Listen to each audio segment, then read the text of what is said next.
It says live on Facebook. It does. Hi, everyone. Are there people here? I am just double checking that it is live on Facebook and that you can see our faces. While I'm checking, I would just like to quickly introduce myself. I am Denise. I am a mom of two living in Madrid, and I'm also a parenting coach. So basically, I help parents enjoy parenting. Since Spain has closed schools almost 4 weeks ago now, I think, I've been going live every day just to share my experience of the school closure while also getting other experts to share their wisdom. So today we have Polly. She is also a mom in Madrid and she is a sleep consultant. So hi, Polly. Thanks for coming on. Hi, it's such a pleasure to be here. So why don't you tell us a little bit about what you do, and then we can talk about the tips that you prepared for us. Okay, so I am, as Denise said, I'm a trained sleep consultant. I've been doing it now for about 6 years. And I love my job. I think it's one of the most amazing jobs in the whole wide world, to help parents help their children to sleep. Yeah. So because of this confinement situation, I think, Denise, you were saying that you've seen quite a lot of comments on Facebook, and I've definitely had a massive influx of clients coming in because of this situation. And so we thought we'd put together, or Denise suggested that I come on and do this live so that we can give you guys some tips as to help with or help your children. So the first thing I wanted to say was, please don't stress. Anything that's done now will be able to, or we will be able to undo at a later date. Like I was saying to Denise earlier, this hopefully, fingers crossed, is not going to be forever. And so we're talking of a few weeks of survival, really. And anything that you do to survive this situation with your sleep is absolutely fine. So please don't worry too much about it. Was my number one thing. Yeah. And that although Polly's speaking particularly to sleep, that applies to everything. Like really, don't stress about not doing something, or stressed about feeling like you have to do something. Now is not the time to have to, like, well, ideally never is the time, but now specifically is not the time to worry about all the things that you should and shouldn't be doing, and instead just focusing on what you can do and just keeping things, especially in your house, calm. That's what I was literally just about to say as well, Denise, cool. Is to not specifically more just not compare. Don't worry if the neighbor's child is sleeping and your child is not sleeping its nap, or that your friend's child is sleeping 14 hours a night, but your child is sleeping 11. Please, I mean, always it would sleep it, please don't compare to your friends, but I think more than anything now, just concentrate on what's right for you and what's going on in your house. And I think even could you say even within children, like if you have more than one child? God.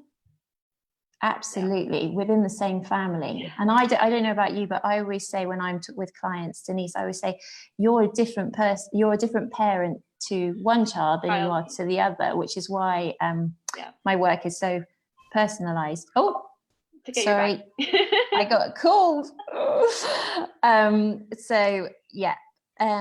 So then the other thing I was going to say is that we can't really control a lot of things, and specifically sleep. So I thought let's just go back to basics.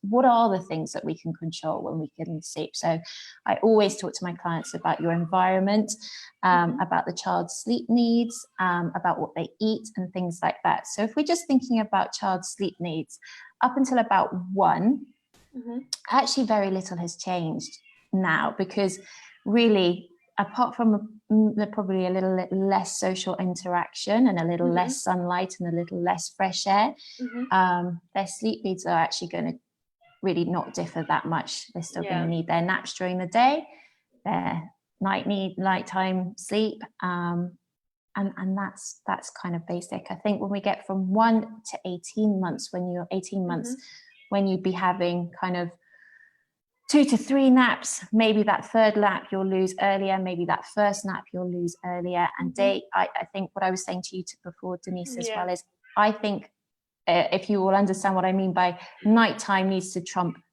day sleep. So nighttime needs become more important. Let's try and keep the nighttime needs still the same.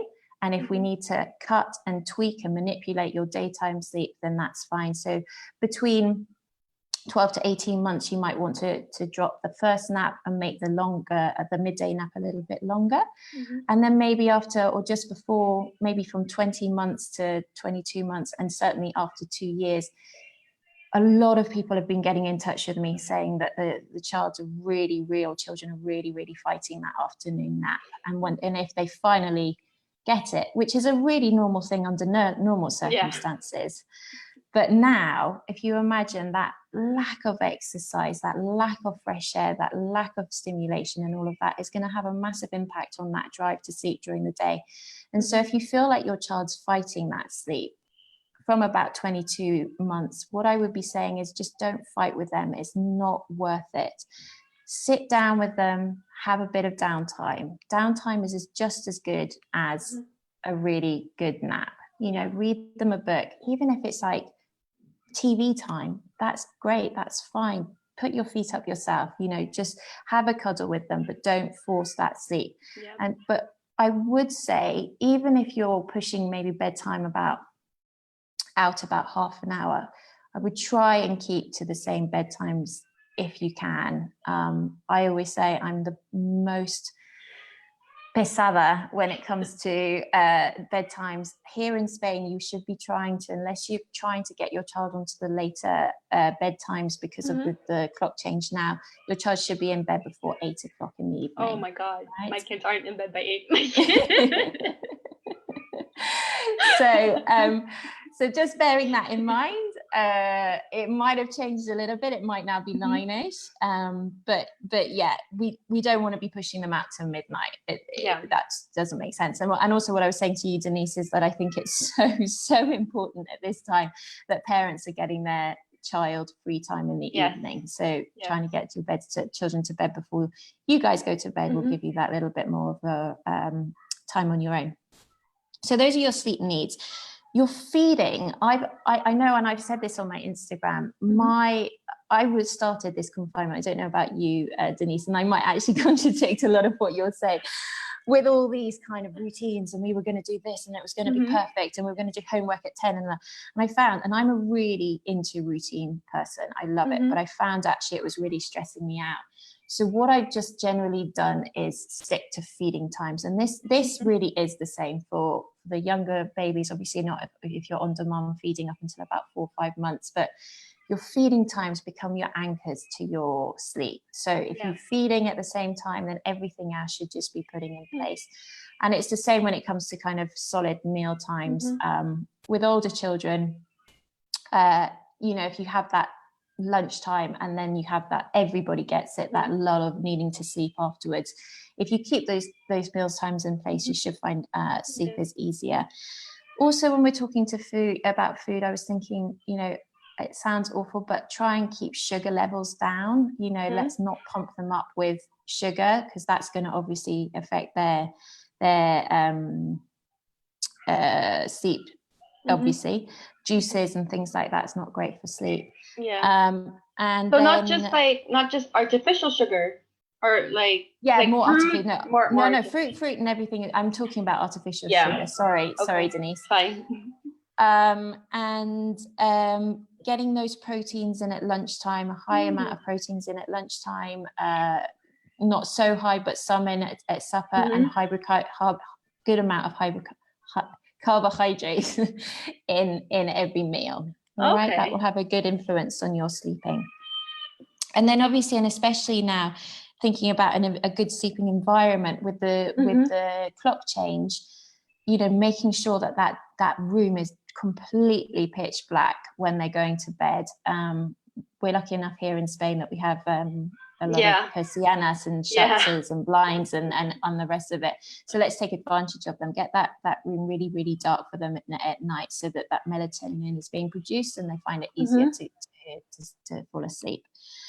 So that was kind of the basics things. And then I was thinking about, well, what can we do to tire them out and get them to exercise. And I'm sure that you've had somebody on here who can, guide people better than this, but I was thinking, try and do more exercise, physical exercise in the morning, and then maybe after that kind of relaxed time in the afternoon. And as you're coming closer to bedtime, I would really suggest that you focus on the smaller motor skill activities like puzzles, or reading a book, or bringing things down slightly, coming down to a much slower what's a gear, and just starting to really wind everything down. It's kind of like it's like during the day you kind of like tire your body, and then as it gets closer to bedtime you kind of also tire your brain. I don't know. Exactly. Yeah, exactly. Okay, yeah. Exactly. So what you'd be doing is kind of having good exercise and activities and creative stuff. And except I haven't been able to do anything creative with my children. I'm the worst at it. But exercise and kind of high stimulation and creativity, then a lunch, then downtime, then more after your downtime, again a snack, bit more high activity, high exercise, tiring that body down, and then starting to think, let's get into a much lower gear and winding everything down. For those of you, can I just add? So for those of you who are looking for a routine, I think that sounds like a really good routine that you can follow. And a basic routine, exactly. It doesn't need to be anything. Basically, that's also what I recommend. Like, you can have like a routine, and you may or may not follow it. It's really there to like help you, not to stress you out. Yeah, I really like that idea of just knowing, okay, what should we be doing now? Okay, it's like before lunchtime. Okay, let's do like high energy activities, and then save like the reading and the audiobook listening for after lunchtime. Exactly. Yeah, those kind of, because that's going to go with their natural like sleep windows and things like that as well. So just going back to the environment as well, just to say that shutters and blinds and stuff will help much more for naps and stuff if they're just for day sleep, if they're struggling with that. And then the last thing I had written down was screen time, because this is probably massive influence on children, because obviously, and we everybody, I mean, if you're not putting your children in front of the TV, my God, I take my hat off to you. But just so everybody's aware that the screen time and the specifically blue screen has a massive effect on the production of melatonin. So I would always be saying, especially the older children, have TV off an hour before bedtime. That will massively help with the kind of calming down for bedtime. For the younger children, maybe half an hour to an hour before any naps would be good. For the really, really young ones, I don't know if you've got but things like, which I used to do, it's not a criticism at all, but, breastfeeding mums who are scrolling through TVs as their phones as they're breastfeeding stuff, that is just enough melatonin for, blue screen for them to impede their melatonin production. So just to be aware of how much blue light comes on. And when I'm saying, it doesn't actually even need to be that the child's watching it. They might not just be not even interested in it. It has to be just on in that room that they're in, to stimulate and to inhibit that melatonin production. And that's all I've got written down. That's loads. You gave so many tips. You like so many good ones. Yeah. And I think everybody, it's quite hard because there's so many different ages. Of course. But yeah, I think in general, unfortunately, I think sleep is being affected. And even for me, I think it's affecting me as well. So yeah, that's all I have. Well, thank you so much. So Polly just gave us really general tips, but I found them also useful. Like I have okay, we're gonna try this, we're gonna do this, even though we personally haven't had that much problems with sleep. Although my kids aren't going to bed at 8. But anyway, it works for us. Yeah, don't worry. Anybody who knows me or works with looks at my Instagram, I literally am a sergeant with it. If you don't have problems with your children's sleep, it's not a problem at all. It's the first thing I change when I work with a client, because it's the one thing that works almost immediately. So that's why. But if you don't have problems, don't listen to me. Yeah. If it's broke, don't fix it. Exactly. Yeah. But if you are having more problems with your kids' sleep and you've tried all of her tips and you still need some help, where can they find you, Polly?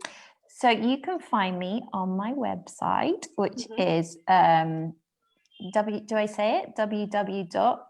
Do I say it? I don't know whether I should say it. I mean, you can say it because I'm not sure I know what it is, but I will put the link also. Okay. So we'll put the link in the video description. Or you can Google me because I think I'm the only Polly Revaliente in the world. Is it just pollyrevaliente.com? Yeah, exactly. Okay. It's just polyrevaliente.com. And you can also find me on Instagram at Polly Sleeps. Is my Instagram, where I'm much more active, I'm afraid, than I am on Facebook. I'm really bad at Facebook. And I'm not that active on Instagram either, having said that. Yeah. Okay. And that's it. That's about everything. And my website is www.polyrevaliente.com. Oh, sorry, my emails. Oh, yeah, that's it. That's right. So confusing. What is your email? So my email is polly@polyrevaliente.com. Yeah. Okay, perfect. Sorry. So, well, I just checked. We don't have any questions. If they do have questions, they can just write them down in the video, or they can just reach out directly to you, right? For me, that's absolutely fine. Yeah. And then, thank you all for watching. Tomorrow I'll be going live at 6:30, and I'll be going live with Jo. She is actually, I don't know what her title is, but she'll be talking to us about gratitude. So I think it would be a really interesting topic. About what? Sorry, Denise. Sorry, thank you for asking. Gratitude. Being, just because I feel like today with everything that's going on, it's nice to kind of think about and talk about something a bit lighter. Really nice. Yeah. So thank you so much, Polly. It's such a pleasure. Yeah, thank you. And thank you to everyone who's listening. I'll see you tomorrow. Bye. Bye.